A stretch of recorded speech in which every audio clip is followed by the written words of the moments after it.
Jumpa lagi dengan saya, Mr. Sorchan, di dalam channel pengembangan kepribadian atau mentoring self improvement. Saat ini kita akan belajar tentang hukum kesadaran bagi pertumbuhan kepribadian kita.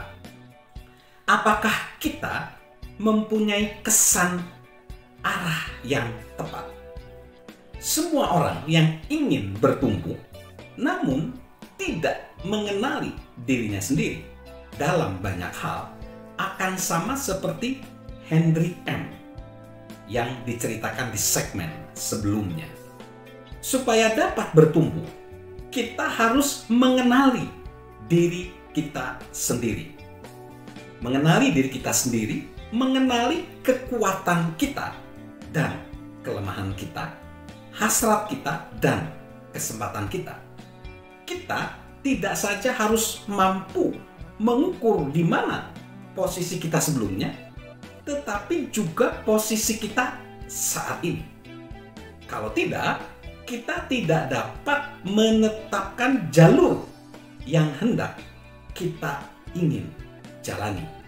Dan tentu saja, setiap kali kita ingin mempelajari sesuatu, kita harus mampu menerima hal baru yang kita pelajari hari ini dan membangun di atas apa yang kita pelajari kemarin untuk terus bertumbuh.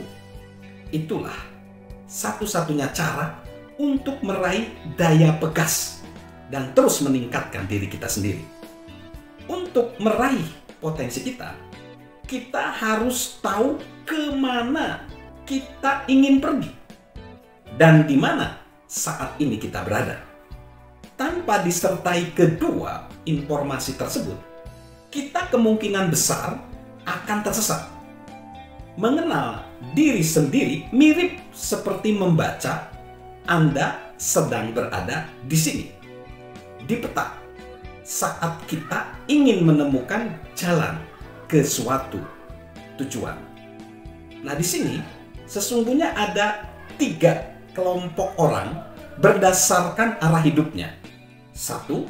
Orang-orang yang tidak tahu apa yang mereka ingin lakukan. Ini adalah orang-orang yang sering kebingungan. Mereka tidak memiliki maksud hidup.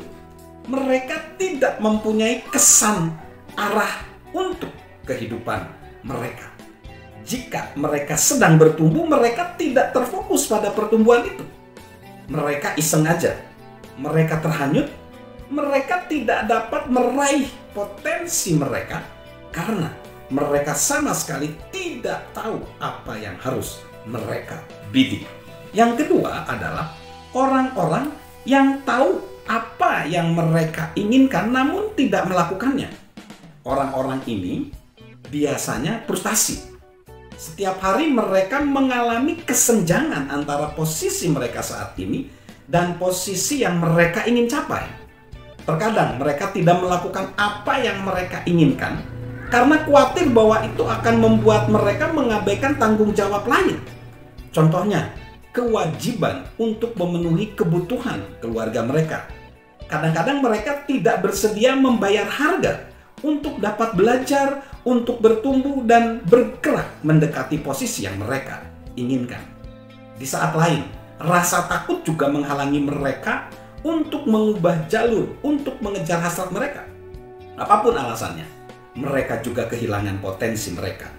Yang ketiga adalah orang-orang yang mengetahui apa yang mereka ingin lakukan dan melakukannya.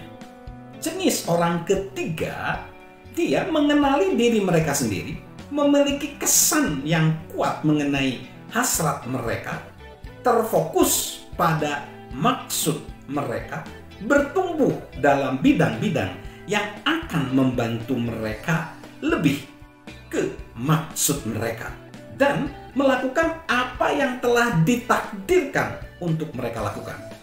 Kata yang paling tepat untuk menggambarkan mereka adalah digenapi.